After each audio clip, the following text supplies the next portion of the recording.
Very good morning all of you. आज हम करने जा रहे हैं मेरे प्यारे बच्चों इलेक्ट्रोस्टैटिक्स का पार्ट नंबर 14, जिसमें हम सीखेंगे विद्युत फ्लक्स के बारे में। ठीक है, इस लेसन का आधा पार्ट कंप्लीट हो चुका है और इसके अगले पार्ट में हम लोग एंटर करने वाले हैं। और आज का जो हमारा टॉपिक है वो है विद्युत फ्लक्स। बहुत शानदार टॉपिक है, बहुत सुंदर टॉपिक है। ठीक है, ये पढ़ने से पहले मैं आप लोगों को एक छोटी सी बात बताना चाहूँगा, क्योंकि वो राशि हमें यहाँ पे काम में आने वाली है और वो भौतिक राशि है क्षेत्रफल। बोलो कौन? क्षेत्रफल। अब आप बोलोगे सर क्षेत्रफल हम सबको पता है, क्षेत्रफल हमें पता है। क्षेत्रफल सर इसकी यूनिट होती है मीटर स्क्वायर। अगर आयत के क्षेत्रफल की बात करें तो लंबाई गुणा चौड़ाई होती है। वर्ग के क्षेत्रफल की बात की जाए तो भुजा स्क्वायर, वर्ग की तो पाई आर स्क्वायर, और अगर त्रिभुज की बात की जाए तो 1/2 आधार गुणा ऊंचाई, और सबका मात्रक जो है वो कौन होता है? मीटर स्क्वायर होता है। सर हमें पता है, ओके।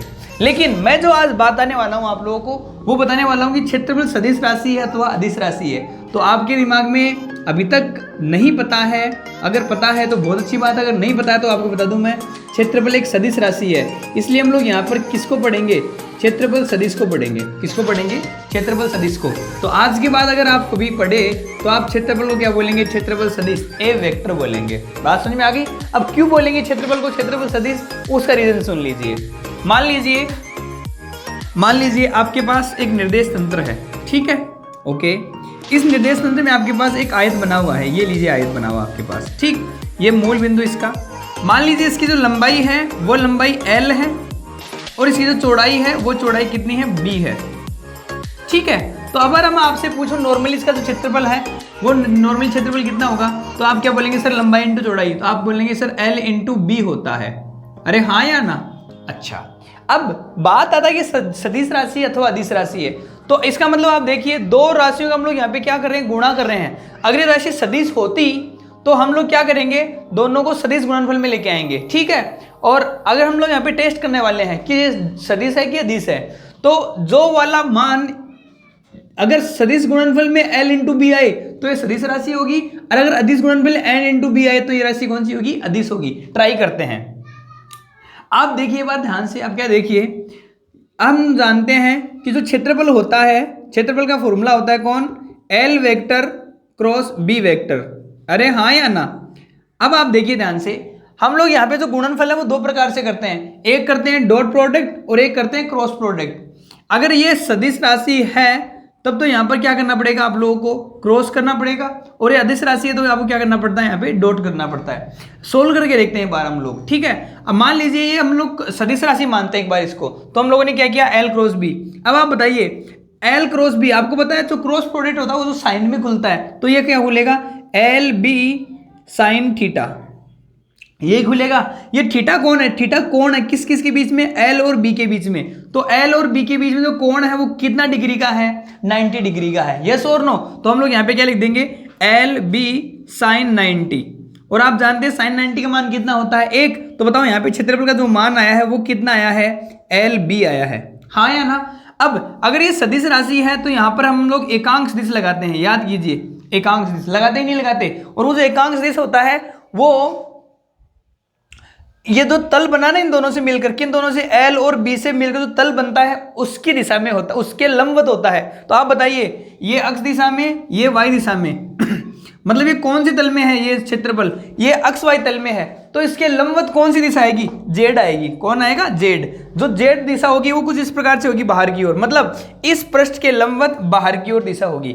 मतलब अगर ये x y में है तो आप लोग यहाँ पर क्या लिखेंगे? J कैप लिखेंगे। तो बताओ ये मान क्या आएगा आपके पास? J कैप आएगा। परिमाण कितना आएगा इसका? LB। सोचो अगर आप लोग क्षेत्रफल को अदिश राशि मानते हो तो हम लोग क्या लिखेंगे? A बराबर L vector dot B vector लिखेंगे। अरे हाँ या ना? ओके। अब आप बताइए ये LB डॉट प्रोडक्ट है, डॉट प्रोडक्ट क्या आता है? कोस आता है, तो आप क्या लिखेंगे? LB cos theta. अब आप बताइए L और B के बीच में कितना कोण है? 90 डिग्री का कोण है, तो आप क्या लिखेंगे? LB कोस 90। और आप जानते हैं कोस 90 का मान कितना होता है? 0। मतलब A का मान कितना आया? 0। अब आप मेरे को बताइए वास्तविकता में इस आयत का क्षेत्रफल कितना होता है? L इंटू B होता है। ये L इंटू B इसमें प्राप्त हुआ कि इसमें प्राप्त हुआ। आप बोलेंगे सर इसमें प्राप्त हुआ, ये मतलब कौन? सदिश। तो अब आप बताइए सदिश मतलब कौन? Cross product. तो अब आप बताइए आज के बाद जब भी आप बोलेंगे, आप क्या बोलेंगे? क्षेत्रफल जो राशि है वो कैसी राशि है? सदिश राशि होती है। और उसकी दिशा किधर होती है? उसकी दिशा होती है पृष्ठ के लंबवत, या तो बाहर की तरफ या अंदर की तरफ। ठीक है, कुछ इस प्रकार से। मान लीजिए मैं आपको बताऊं क्या कि आपके पास ये एक क्षेत्रफल है। कौन है? आपके पास एक पृष्ठ है। ठीक है, तो इसका क्षेत्रफल सदिश कैसे होगा? इसका क्षेत्रफल सदिश होगा पृष्ठ के लंबवत बाहर की ओर, कुछ इस प्रकार से। ठीक है, अगर ये क्षेत्रफल सदिश ये पृष्ठ इसका ऐसे हो तो क्षेत्रफल इसकी दिशा किधर होगी? क्षेत्रफल सदिश की इधर। अगर ऐसे हो तो ऊपर। समझ में आया कि नहीं आया? इसका मतलब ये हुआ क्षेत्रफल सदिश कैसी राशि है? सदिश राशि है जिसकी दिशा किधर होती है? पृष्ठ के लंबवत, या तो बाहर की तरफ या अंदर की तरफ। बात समझ में आ गई? बट मैक्सिमम कंडीशन में हम लोग कहाँ रखते हैं? क्षेत्रफल के लंबवत बाहर की तरफ रखते हैं। बात समझ में आ गई? पृष्ठ के लंबवत बाहर की ओर, ऐसे।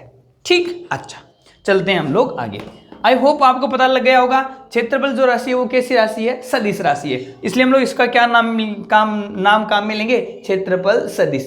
ठीक, चलें आगे चलते हैं। अब हम चलते हैं हमारे टॉपिक पे। तो देखो टॉपिक पे चलते हैं। क्या पहले आप लोग समझेंगे फ्लक्स होता क्या है, उसके बाद में इसको डिफाइन करेंगे हम लोग। देखो फ्लक्स है क्या। मान लीजिए आपके पास विद्युत क्षेत्र है। क्या है आपके पास? विद्युत क्षेत्र। ये पूरा विद्युत क्षेत्र पड़ा है यहाँ पे। ठीक है, और इस विद्युत क्षेत्र में आपके पास एक पृष्ठ पड़ा है ऐसे लंबवत। कोई पृष्ठ आपके पास ऐसे लंबवत पड़ा हुआ है। ठीक है, और विद्युत बल रेखाएं इस पृष्ठ में से बाहर निकल रही हैं। विद्युत बल रेखाएं इस पृष्ठ में से बाहर निकल रही हैं, कुछ इस प्रकार से अंदर प्रवेश करके बाहर जा रही है। ठीक है, तो कितनी बल रेखाएं यहां से गुजर रही हैं वही क्या कहलाता है? विद्युत फ्लक्स कहलाता है। बात समझ में आ गई? मतलब परिभाषा क्या होगी? परिभाषा होगी इसकी क्या कि विद्युत क्षेत्र में स्थित, बोलो कि कहां स्थित? विद्युत क्षेत्र में स्थित किसी क्षेत्रफल से अभिलंबत गुजरने वाली बल रेखाओं की जो संख्या है ना, वो क्या कहलाता है? विद्युत फ्लक्स कहलाता है। सोचो यहां कितनी बल रेखाएं गुजर रही हैं? 3। तो बताओ फाई का मान कितना होगा? 3। विद्युत फ्लक्स को कैसे दिखाते हैं हम लोग? फाई ई से दिखाते हैं, तो विद्युत फ्लक्स का मान कितना होगा? 3 होगा। सपोज दैट यहां आपके पास जो पृष्ठ है वहां से बल रेखाएं गुजर रही है, कुछ 6 बल रेखाएं।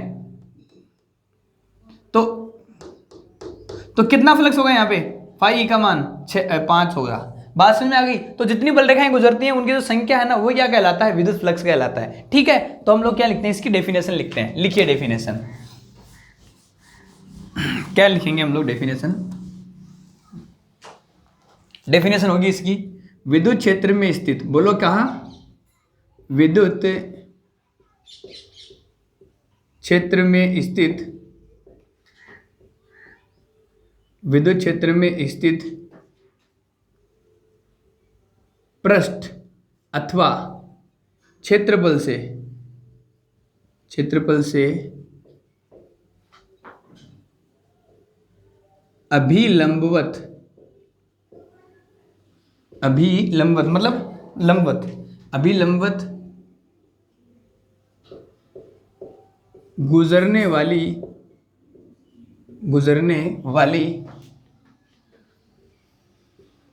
विद्युत बल रेखाओं की संख्या, विद्युत बल रेखाओं की संख्या, विद्युत बल रेखाओं की संख्या विद्युत फ्लक्स कहलाता है। ठीक है, तो डेफिनेशन क्या हो जाएगी? विद्युत क्षेत्र में स्थित किसी पृष्ठ के लंबवत गुजरने वाली बल रेखाओं की संख्या है वो क्या कहलाती है? विद्युत फ्लक्स कहलाता है। ठीक है, मतलब कितनी बल रेखाएं उस पृष्ठ में से गुजर रही हैं। तो देखो कैसे, मान लीजिए यहाँ विद्युत क्षेत्र है और यहाँ ये पृष्ठ है, लंबवत रखा होना चाहिए। कैसा होना चाहिए? ऐसे रखा होना चाहिए। तो इसमें से जो लंबवत गुजरने वाली बल रेखा है ना, इस प्रकार से ऐसे, वो जो संख्याएं हैं उसकी, उसमें से इसमें से पार होकर जाने वाली बल रेखाओं की संख्या वो क्या कहलाता है? फ्लक्स कहलाता है। याद रखें, इसमें इस पृष्ठ में से बल रेखाएं पार करके जानी चाहिए, वो संख्या ही क्या कहलाती है? फ्लक्स। अगर इसमें से कोई बल रेखाएं पार नहीं करेंगी तो उसमें फ्लक्स का मान होगा क्या? नहीं। फ्लक्स का मान कितना होगा? 0 होगा। शर्त क्या है? शर्त यह है कि फ्लक्स जो विद्युत बल रेखाएं हैं वो इसको पार करके जानी चाहिए, चीर के जानी चाहिए। बात समझ में आ गई? ओके, चलते हैं हम लोग आगे। तो क्या कहलाता है? संख्या विद्युत फ्लक्स कहलाता है। ठीक है, अब इसका जो गणितीय रूप है उसको देखते हैं हम लोग। तो लिखते हैं क्या, फ्लक्स का गणितीय रूप, विद्युत फ्लक्स का गणितीय रूप।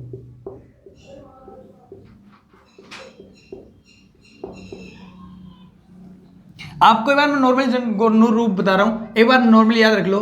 फाई ई का जो मान होता है वो होता है ई वेक्टर डॉट ए वेक्टर। बोलो कौन कौन होता है, ई वेक्टर डॉट ए वेक्टर। केवल याद रखो एक बार, मतलब क्या, विद्युत क्षेत्र की तीव्रता, जो आपने विद्युत क्षेत्र लिया है ना उसकी तीव्रता, और जो आपने क्षेत्रफल लिया है वो क्षेत्रफल सदिश, उन दोनों का डॉट प्रोडक्ट, कौन सा प्रोडक्ट, डॉट अदिश गुणनफल, वो क्या कहलाता है, विद्युत फ्लक्स कहलाता है। चिंता ना करें कैसे है क्यों है, मैं पूरा डिटेल से बताऊंगा। आपको पता है ये कौन है, डॉट प्रोडक्ट, तो डॉट प्रोडक्ट में क्या आता है, कोस आता है, तो इसका मान क्या हो जाएगा, ई ए कोस थीटा। बात समझ में आ गई। तो ये कैसे आया है, क्यों आया है, अभी हम लोग यहाँ पे डिफाइन कर लेंगे, ठीक है। चिंता ना करें, हर एक चीज ओपन करके बताऊंगा आपको ओपनली, ठीक है। तो सबसे पहले हमें यहाँ पे पता लग रहा है क्या, इस फॉर्मूले से एक बार देखो ध्यान से, इस फॉर्मूले से पता लग रहा है कि जो फ्लक्स का मान है वो किन किन बातों में निर्भर कर रहा है, ई पर, ए पर और थीटा पर। और ये थीटा कौन है, ई और ई के बीच बनने वाला कोण। इसका मतलब ये हुआ कि जो फाई है ना वो तीन बातों में निर्भर करता है। कितनी बातों पे, तीन बातों पे। कौन कौन सी पे, विद्युत क्षेत्र की तीव्रता पे, क्षेत्रफल के मान पे, और दोनों के मध्य बनने वाले कोण पर निर्भर करता है। बात समझ में आ गई। ये कैसे निर्भर कर रहा है उसको भी हम लोग देखते हैं, ठीक है। आ जाइए, तो हम लोग सीखते हैं ये कैसे निर्भर कर रहा है, इस प्रकार से फॉर्मूला ऐसे ही क्यों बना उसकी बात करते हैं। मान लीजिए आपके पास एक पृष्ठ है कुछ इस प्रकार से, जो विद्युत क्षेत्र में स्थित है, ठीक है। ये पृष्ठ आपके पास पड़ा हुआ विद्युत क्षेत्र में स्थित है, ठीक। अब इसमें से बल रेखाएं आ रही है,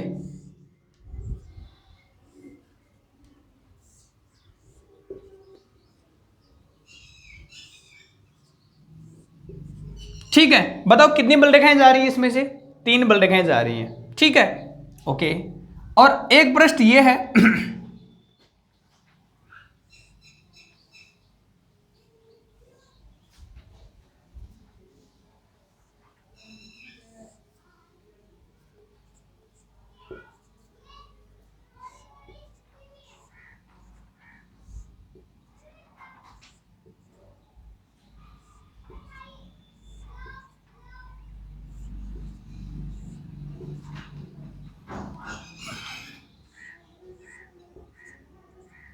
बताइए आप, फ्लक्स का मान ज्यादा कहां पे होगा, फ्लक्स का मान इसमें ज्यादा होगा कि इसमें ज्यादा होगा, अब देख के बताइए आराम से।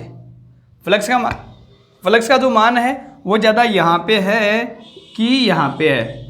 आप बोलेंगे सर फ्लक्स का मान ज्यादा यहां पे है, क्यों यहां पे ज्यादा है, क्योंकि पृष्ठ में से ज्यादा बल रेखाएं इसमें से जा रही हैं। डेफिनेशन देखो, परिभाषा, विद्युत क्षेत्र में स्थित क्षेत्रफल से अभिलंबित गुजरने वाली बल रेखाओं की संख्या क्या कहलाता है, फ्लक्स। बताओ कम बल, यहाँ तो दो ही बल रेखाएं गुजर रही हैं, यहाँ पे कितनी गुजर रही है, बहुत सारी गुजर रही हैं। तो विद्युत फ्लक्स का मान ज्यादा कहाँ पे होगा, यहाँ पे होगा, मतलब फ्लक्स ज्यादा यहाँ पे होगा, ठीक है। ये φ1 और ये φ2, मतलब किसका मान ज्यादा, φ2 का मान ज्यादा है किससे, φ1 से। अब ये जो मान है वो क्यों ज्यादा है, क्योंकि यहाँ बल रेखाओं की संख्या क्या है, ज्यादा है, यहाँ बल रेखाओं की संख्या क्या है, कम है। एक बात और देखिए,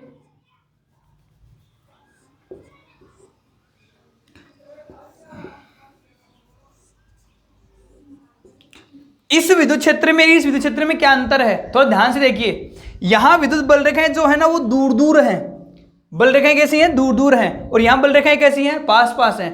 याद कीजिए चुंबकीय विद्युत बल रेखाओं के गुणधर्म में सिखाया तुम लोगों को मैंने क्या, कि जहां बल रेखाएं नजदीक नजदीक होती है, सघन सघन होती हैं, वहां विद्युत क्षेत्र का मान ज्यादा होता है और जहां बल रेखाएं दूर दूर होती हैं वहां विद्युत क्षेत्र का मान कम होता है। तो बताओ विद्युत क्षेत्र ज्यादा यहां पे है कि यहां पे है, विद्युत क्षेत्र ज्यादा यहां पे है, तो विद्युत क्षेत्र ज्यादा जहां पे था वहां फ्लक्स का मान ज्यादा। इसका मतलब ये हुआ कि इलेक्ट्रिक फ्लक्स जो होता है फाई ई का जो मान है वो किस पर निर्भर करता है, विद्युत क्षेत्र के समानुपाती। दिख रहा है कि नहीं दिख रहा, अरे देखो यहां विद्युत क्षेत्र कम है, क्यों कम है, क्योंकि बल रेखाएं दूर दूर हैं, यहां विद्युत क्षेत्र ज्यादा है, क्यों, क्योंकि बल रेखाएं नजदीक है। तो देखो ज्यादा नजदीक बल रेखाएं, इसलिए इस प्रश्न में से बल रेखाएं ज्यादा गुजरेंगी, इसमें बल रेखाएं कम गुजरी, तो बताओ फ्लक्स का मान ज्यादा हो गया। फ्लक्स का मान ज्यादा हुआ मतलब किसकी वजह से हुआ है, विद्युत क्षेत्र के कारण। तो याद रखें विद्युत क्षेत्र की तीव्रता ज्यादा होती है तो फ्लक्स का मान भी ज्यादा होता है। यस और नो, ये हमें दिखाई दे रहा है। बात नंबर 1 जो हम लोगों ने ई लिखा, ठीक है। अब दूसरी बात करते हैं किसकी, क्षेत्रफल की।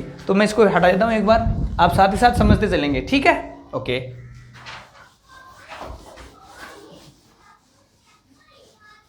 नंबर दूसरी बात करता हूं, हम लोग किसकी, क्षेत्रफल की बात करते हैं, ठीक है। तो आ जाइए, मान लीजिए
आप अगर ध्यान से देखें इसको तो आपको क्या दिखाई दे रहा है, आपको दिखाई दे रहा है कि देखो बल रेखाओं की संख्या, बल रेखाएं जो हैं वो जितनी दूरी पे यहाँ पे उतनी दूरी पे यहाँ पे है, मतलब विद्युत क्षेत्र कैसा है, एक समान विद्युत क्षेत्र है, ठीक है। लेकिन विद्युत क्षेत्र एक समान है, बट यहाँ जो S1 पृष्ठ था, ये जो A1 क्षेत्रफल है और ये A2 ये क्षेत्रफल है, उन दोनों में से बड़ा क्षेत्रफल कौन सा है, A2 है।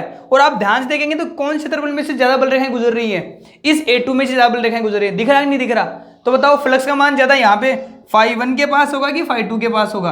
आप बोलेंगे सर φ2 का मान ज्यादा होगा, किससे, φ1 से। क्यों होगा? क्योंकि इस पृष्ठ में से ज्यादा बल रेखाएं गुजर रही है, गुजरने वाली बल रेखाओं की संख्या, अरे हाँ या ना? तो बताओ फ्लक्स का मान ज्यादा कहाँ पे है, φ2 पे है, फ्लक्स का मान कम कहाँ पे है, φ1 पे है कि नहीं है? तो आप मेरे को बताइए, ये फ्लक्स का मान ज्यादा किसकी वजह से हुआ, क्षेत्रफल की वजह से, विद्युत क्षेत्र की वजह से? नहीं, विद्युत क्षेत्र एक समान है, बट किसकी वजह से, क्षेत्रफल की वजह से। यहाँ क्षेत्रफल कम था, यहाँ क्षेत्रफल ज्यादा है, इसका मान मतलब ये हुआ क्या कि जो विद्युत क्षेत्र, जो विद्युत फ्लक्स है उसका मान किस पे निर्भर करता है, क्षेत्रफल पे भी निर्भर करता है। समझ में आया कि नहीं आया? आइए तो करते हैं, फाई ई जो होगा वो समानुपाती क्या होगा, ए। दो बातें समझ में आ गई आप लोगों को। चलो चलते हैं नेक्स्ट बात पे, थर्ड बात, हटा देते हैं इसको।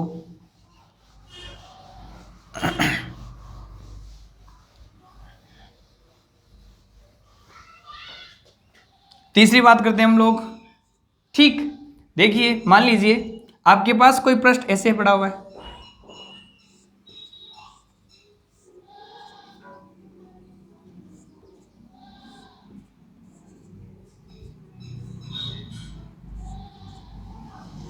ठीक है, ये पृष्ठ पड़ा हुआ था ऐसे, इसमें से बल रेखाएं गुजर रही हैं, ठीक। दूसरा पृष्ठ,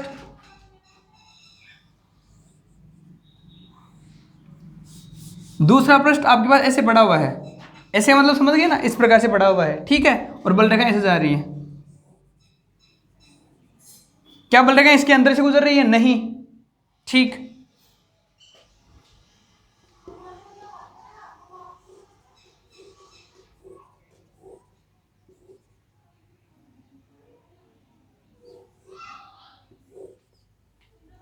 अब आप थोड़ा ध्यान से देखिए, बताइए क्या इस पृष्ठ को मैंने ऐसे रखा, बल रेखाएं कैसे गुजरी, बिल्कुल लंबवत गुजर रही हैं। फिर मैंने इस पृष्ठ को ऐसे रख दिया, बल रेखाएं ऐसे गई इसके सहारे, इसके अंदर से नहीं गई। तो परिभाषा क्या कहती है, पृष्ठ के अविलंबित गुजरने वाली बल रेखाओं की संख्या, उसमें से गुजरनी चाहिए बल रेखाएं। अब आप मेरे को बताइए, क्या बल रेखाएं इसमें से गुजर रही हैं? यस। फ्लक्स का मान होगा सर, यहाँ फ्लक्स का मान होगा, कुछ ना कुछ जरूर होगा। बताओ यहाँ फ्लक्स का मान होगा? नहीं सर, फ्लक्स का मान कितना होगा, 0, क्योंकि पृष्ठ, बल रेखाएं ऐसे जा रही है और पृष्ठ भी ऐसे ही है। बल रेखाएं क्या पृष्ठ में से गुजर रही है? नहीं। तो अगर बल रेखाएं पृष्ठ में से गुजरेंगी नहीं तो फ्लक्स का मान कितना होगा, 0। बताओ यहाँ फ्लक्स का मान कितना होगा, 0 होगा, यस और नो? और यहाँ फ्लक्स का मान होगा लेकिन इतना नहीं होगा जितना इतना था। क्यों? क्योंकि ये पृष्ठ ना कुछ ऐसे ढलवा है, तो कुछ बल रेखाएं इसके ऊपर से निकल जाएंगी, यस और नो? बट अगर पूरा ऐसे होता तो ज्यादा बल रेखाएं गुजर जाती इसमें से, ठीक है। तो अब देखिए ध्यान से आप लोग, क्या यहां पर जो फ्लक्स बन रहा है वो एक छोटी सी चीज पे निर्भर कर रहा है, कौन? जो कोण बन रहा है किस किस में, ई और।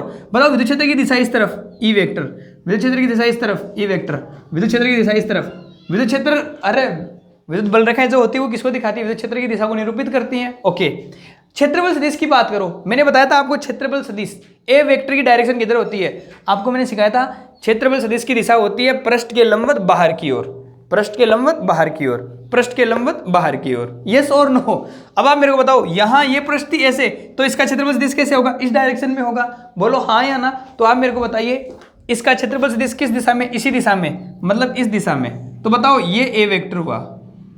अब आप मेरे को बताइए इन दोनों के बीच में कोण कितना दिख रहा है आप लोगों को? थीटा का मान कितना दिखाई दे रहा है मेरे को यहाँ पे? 0। यस और नो? इस जगह कितना दिखाई दे रहा है? ये पृष्ठ ऐसे है, ऐसे, तो इसका क्षेत्रफल सदिश कैसे? पृष्ठ के लंबवत बाहर की ओर ऐसे, तो ये लीजिए ये कौन हुआ? इसका ए वेक्टर। यस और नो? और ये ऐसे है तो इसका क्षेत्रफल सदिश कैसे होगा? इधर, ये लीजिए ए वेक्टर।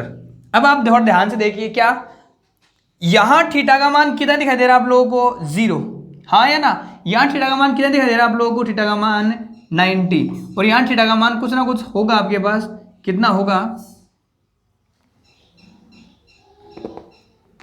ये बल रेखाएं जा रही है इधर से, ओके, तो थीटा का मान कुछ ना कुछ होगा, ठीक। अच्छा, अब आप देखिए ध्यान से, क्या यहां थीटा का मान 90 है, फ्लक्स का मान कितना हो रहा है? 0। वास्तविकता में देखो एक बार, थीटा का मान रखो यहाँ पे कोस 90 का मान होता है कितना हो जाएगा? 0, और यहाँ पे थीटा का मान क्या तो कितना? 0। बताओ फ्लक्स का मान आएगा कि नहीं आएगा? आएगा, हाँ या ना? तो बताओ अगर ये थीटा पे निर्भर कर रहा है तभी तो यहाँ पर हमने कोस लिखा है, नहीं तो हम लोग नहीं लिखते।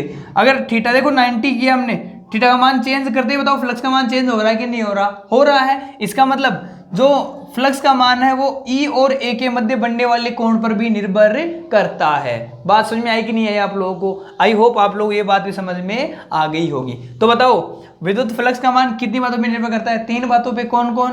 विद्युत क्षेत्र की तीव्रता, क्षेत्रफल सदिश, और इन दोनों के मध्य बनने वाले कोण पे। तो हमारे पास जो फॉर्मूला होगा विद्युत फ्लक्स का वो कितना होगा? वो फ्लक्स का फॉर्मूला होगा ई वेक्टर डॉट ए वेक्टर। अभी मेरे को डॉट प्रोडक्ट क्यों आया इसकी बात करते हैं हम लोग। डॉट प्रोडक्ट ही क्यों आया? देखिए एक बार सोचो, यहां अगर हम लोग थीटा बराबर 0 किया है इस जगह, क्या इसमें से बल रेखाएं गुजर रही हैं? सर गुजर रही हैं। फ्लक्स का मान होगा कि नहीं होगा? सर होगा।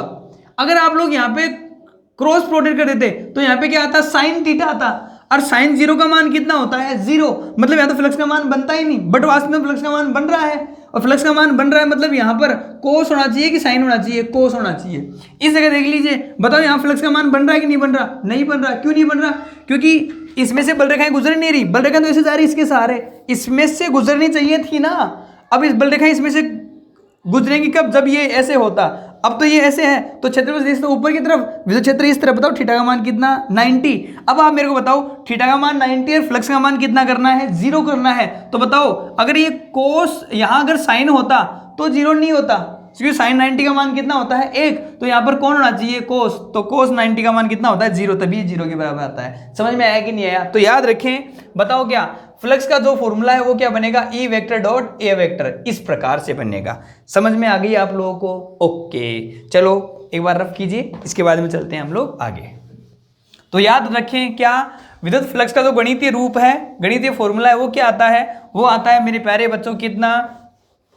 फाई ई बराबर बोलो ई वेक्टर डॉट ए वेक्टर, जिसको हम लोग क्या लिखते हैं? ई ए कोस थीटा। अब आप बताओ यहां दो सदिशों का अदिश गुणनफल है, तो बताओ प्राप्त राशि कैसी होगी? अदिश होगी। अगर यहाँ क्रॉस होता तो सदिश होती ना, तो बताओ राशि कैसी होगी? अदिश राशि। तो हम लोग लिखते हैं यहाँ पे क्या? हम लिखेंगे विद्युत फ्लक्स बताओ कैसी राशि है? अदिश राशि है, अदिश राशि होती है। विद्युत फ्लक्स कैसी राशि होती है? अदिश राशि होती है। ठीक है, बात करते हैं मात्रक की। विद्युत फ्लक्स का जो मात्रक है उसकी बात करते हैं। बताओ मात्रक किसका मात्रक लिखे? पहले ई का, और ई मतलब विद्युत क्षेत्र। विद्युत क्षेत्र का मात्रक होता है न्यूटन पर कूलाम। ये लीजिए न्यूटन पर कूलाम इनटू ए क्षेत्रफल सदिश। क्षेत्रफल का मात्रक होता है मीटर स्क्वायर, तो ये लीजिए कौन? Metre square. तो बताइए फ्लक्स का मात्रक कौन हो जाएगा? न्यूटन इंटू मीटर स्क्वायर पर कूलाम हो गया। ठीक है, बात करते हैं इसकी वीमा की। चलो वीमा बनाते हैं इसकी। विमा बनाते हैं हम लोग इसकी। तो बताओ सबसे पहले ऊपर किसकी विमा, न्यूटन की, और न्यूटन की मतलब बल की विमा। बल की विमा तुम लोगों को याद रखनी है, मैंने एक बताई थी विमा तुम लोगों को याद रखने के लिए। बताओ क्या, m1 l1 t-2 याद होगी आप लोगों को। बल की विमा कितनी होती है, m1 l1 t-2। फिर मीटर स्क्वायर मतलब कौन, l2। फिर डिवाइडेड बाई, बोलो कौन, कुलाम, और कुलाम मतलब आवेश, और आवेश की विमा आप जानते हैं a1 t1, तो ये लीजिए कौन, a1 t1। ठीक है, अब ये चला जाएगा ऊपर, तो बताओ ऊपर जाते क्या हो जाएगा, यहां हो जाएगा m1 l, देखो ये l1, ये l2, l3 t, देखिए ये t-2, ये t1 और ऊपर आएगा माइनस हो जाएगा तो t-3, और a ऊपर आएगा तो a-1। तो बताओ विद्युत फ्लक्स की विमा क्या होगी, विद्युत फ्लक्स की विमा हो जाएगी m1 l3 t-3 और a-1। ठीक है, तो याद रखिए विद्युत फ्लक्स की विमा ये होती है। तो कुछ विशेष बातें, विद्युत फ्लक्स का मात्रक, विद्युत फ्लक्स की परिभाषा, विद्युत फ्लक्स का गणितीय रूप मतलब इसका फॉर्मूला, उसके बाद में ये अदिश राशि होती है, इसका मात्रक ये होता है, इसकी विमा ये होती है। ठीक है, अब कुछ विशेष बातें हैं जो हम लोग और करने वाले हैं इसकी। तो एक बार आप लोग यहाँ तक इसका स्क्रीन को पॉज कीजिए और एक नोट्स बनाइए, फिर चलते हैं हम लोग थोड़ा सा आगे।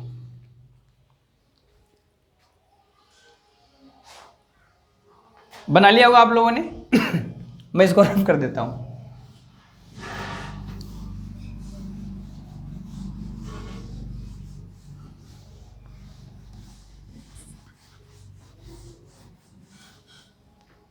ठीक है, हम लिखते हैं विशेष स्थिति।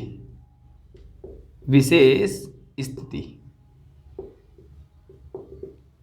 आपको पता है फाई ई का मान कितना आ गया आपके पास, E vector dot A vector, जिसका मान क्या होता है, ई ए कॉस थीटा। ठीक, ये किसका मान है आपके पास, फ्लक्स का मान आया है। ओके, अच्छा अब हम विशेष स्थिति देखते हैं, लिखते हैं केस फर्स्ट। जब थीटा बराबर कितना डिग्री हो, 0 डिग्री हो, मतलब E और A दोनों सेम डायरेक्शन में हो। ठीक है, E और A दोनों समान दिशा में हो। इसका मतलब ये हो गया, क्या हो गया कि आपके पास पृष्ठ ऐसे है, इसका क्षेत्रफल इस तरफ और बल रेखाएं इधर में, इसी में से पास हो रही हैं, तो फ्लक्स का मान क्या होगा वो हम निकालने वाले हैं। आ जाइए, तो देखो क्या होगा। मान लीजिए आप ये पृष्ठ ले रहे हो, ओके,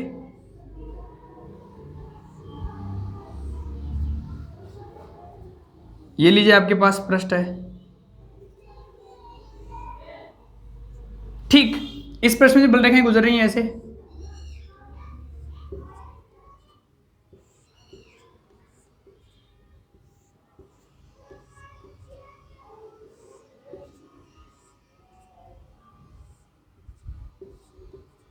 ठीक है, ओके। ये किसकी दिशा है, ई डायरेक्शन की। विद्युत क्षेत्र की दिशा है किधर, इस डायरेक्शन में, और आपको पता है ये इस प्रकार से है, तो क्षेत्रफल दिश भी कैसे होगा, इसी दिशा में होगा। ठीक है, मतलब इधर कौन है, ए वेक्टर भी इसी तरफ है। तो बताओ थीटा का मान कितना है, दोनों में 0 डिग्री है। ठीक है, तो बताओ फॉर्मूला क्या होगा, फॉर्मूला होगा इसका फाई ई बराबर ई ए कॉस 0, और कॉस 0 का मान होता है प्लस का 1। तो बताओ फाई ई का जो मान है वो होगा कितना, प्लस का ई ए। यस और नो, एक बार आप केवल सुनो आराम से, अभी बताऊंगा मैं क्या है ये। फिर केस 2 जब थीटा बराबर कितना डिग्री हो, 90 डिग्री, मतलब ई इस दिशा में हो और जो ए है वो ऊपर की तरफ हो। ठीक है, कुछ इस प्रकार से आपके पास ये पृष्ठ है, ठीक है, जिसका ये ऐसे रखिएगा ये पृष्ठ, ठीक, जिसका क्षेत्रफल सदिश किधर होगा, ऊपर की तरफ होगा, ए वेक्टर, क्योंकि आप जानते हैं क्षेत्रफल सदिश कैसे होता है, पृष्ठ के लंबवत बाहर की ओर। तो हमने पृष्ठ ऐसे रखी है तो पृष्ठ के लंबवत बाहर की ओर ऐसे होगा। ठीक है, और क्षेत्रफल हम लोग विद्युत क्षेत्र इसी दिशा में ले रहे हैं, और विद्युत क्षेत्र किस दिशा में, इसी दिशा में है।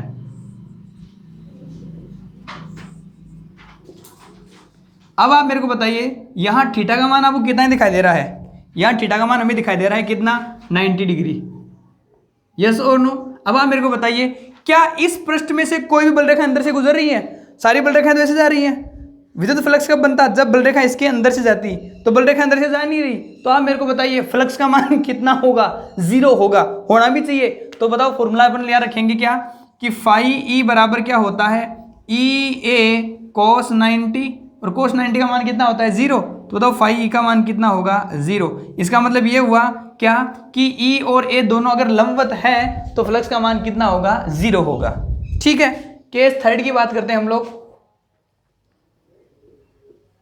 केस थर्ड, इसका अपोजिट करते हैं हम लोग। क्या, जब थीटा बराबर कितना डिग्री हो, 180 डिग्री हो। ठीक है, अब क्या करें हम लोग, थीटा का मान 180 डिग्री करते हैं। 180 कैसे होगा, एक की डायरेक्शन उधर कर देते हैं, ई की डायरेक्शन इस तरफ कर देते हैं, तो कर लीजिए।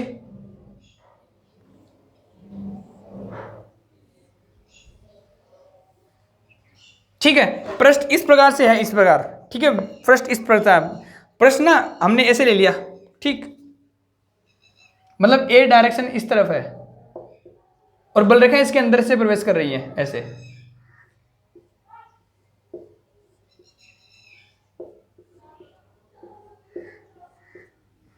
ठीक, अब आप थोड़ा सा ध्यान से देखिए, ए इस डायरेक्शन में, ई इस डायरेक्शन में, थीटा कितना है 180 डिग्री, तो वैल्यू रखो, बताओ क्या, फाई ई बराबर कितना, ई ए कोस 180, और आप शायद जानते होंगे कोस 180 का मान होता है -1, कोस 180 का मान होता है कितना, -1। तो बताओ क्या हो जाएगा ये, फाई ई बराबर -e a।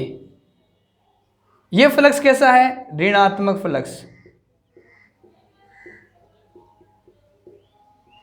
और ये फ्लक्स कैसा है, धनात्मक फ्लक्स।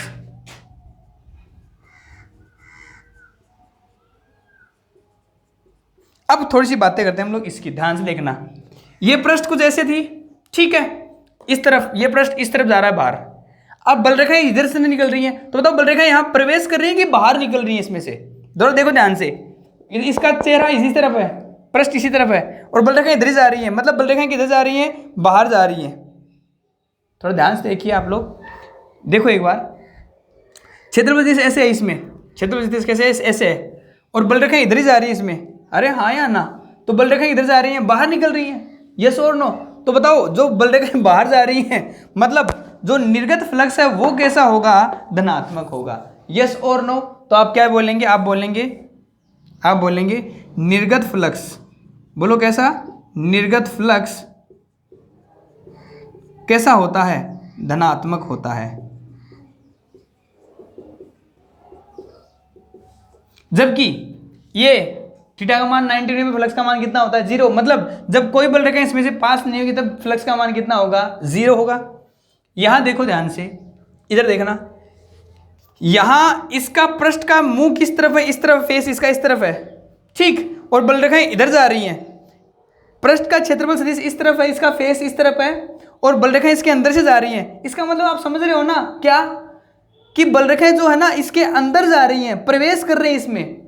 दिख रहा है कि नहीं दिख रहा, देखो ध्यान से, विद्युत बल रेखाएं ऐसे जा रही हैं और इसका जो फेस है वो इसके अपोजिट है, तो बल रेखाएं इसके अंदर जा रही है ना, प्रवेश कर रही है, बल रेखाएं प्रवेश कर रही है, मतलब फ्लक्स का मान कैसा आ रहा है, नेगेटिव। तो याद रखें, प्रवेशित फ्लक्स, बोलो कौन सा फ्लक्स, प्रवेशित फ्लक्स। प्रवेशित फ्लक्स कैसा होता है, ऋणात्मक होता है। तो लिखेंगे क्या, प्रवेशित फ्लक्स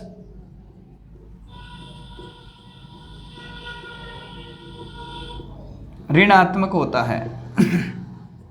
समझ में आ गया आप लोगों को बात, ओके। आई होप आप लोगों को समझ में आ गया होंगे ये सारी चीज़ें। ये 3 विशेष स्थितियां हैं जो आप बहुत काम में आती हैं आप लोगों को, ठीक है। एक छोटी सी बात और कर लेते हैं जो आपको बहुत काम में आएगी।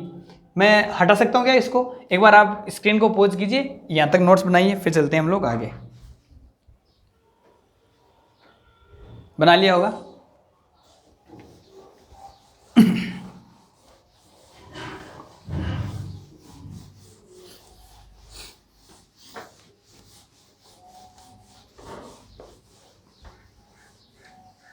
अभी तक आप लोगों ने केवल पृष्ठ को काम में लिया है।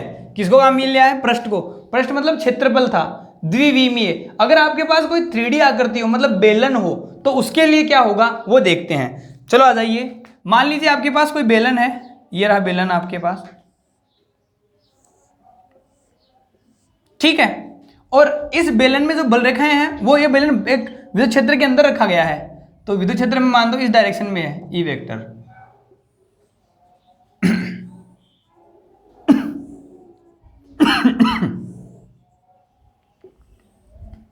ये किसकी दिशा है? विद्युत क्षेत्र की दिशा है। ठीक, ओके। अब आप थोड़ा ध्यान से देखिए, ये जो बेलन आपके दिखाई दे रहा है, ये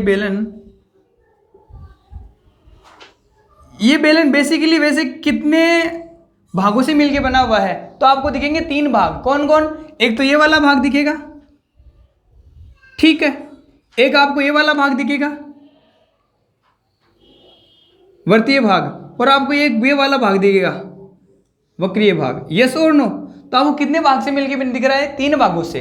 यस, तो आपको देख बताइए, ये क्षेत्रफल सदिश इस डायरेक्शन में है, तो इसका क्षेत्रफल सदिश इस दिशा में होगा। ये लीजिए ए डायरेक्शन। इसका क्षेत्रफल सदिश उधर है तो उधर होगा, ये लीजिए ए। और इसका क्षेत्रफल सदिश ऐसे आएगा बाहर की तरफ। अरे हाँ ना, या ऊपर कैसे दिखा सकते हो आप लोग? तो विद्युत क्षेत्र सदिश ऐसे, अगर बाहर होगा तो ऐसे होगा, या नीचे ऐसे करेंगे, ठीक है। अब आप मेरे को बताइए, यहां विद्युत क्षेत्र की दिशा इस तरफ है कि नहीं है? और इसका ए है इस तरफ, तो बताओ यहां थीटा का मान कितना होगा? 180 डिग्री। दिख रहा कि नहीं दिख रहा? यहां थीटा का मान कितना होगा? 0 डिग्री। क्यों? क्योंकि ई और ए दोनों सेम डायरेक्शन में, और यहां थीटा का मान कितना होगा? 90 डिग्री। तो आप मेरे को बताइए, यहां फ्लक्स के कितने मान होंगे? 3 मान होंगे कि नहीं होंगे? एक होगा यहां, इसको मैं मान लेता हूं φ1, एक होगा यहां, इसको मान लेता हूं मैं φ2, और एक होगा यहां जिसको मान लेते हैं हम लोग φ3।